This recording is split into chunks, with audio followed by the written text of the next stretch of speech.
The Carbon 49 stingers from Savage Gear's Last Meter range are all made on the Carbon 49 or Blood 49 wire.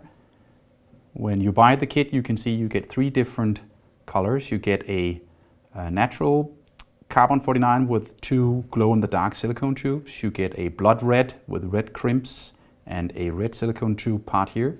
And you get the all Gunsmoke with a black silicone tube at the end here. And let me show you how you use them. Very simple. You just click on the stinger onto your jig, and then you can pull the little silicone stopper to lock the stinger in place. You can leave your rear hook swinging, or you can lock that with the silicone tube like so. And you just put that into the side of the soft lure and you have the perfect stinger, much better hookup rate. The little glow silicone tube points here, as you can see, highly active in UV light here. And then you have the blood red that just looks amazing like blood in the clear water, and the natural for the natural presentation.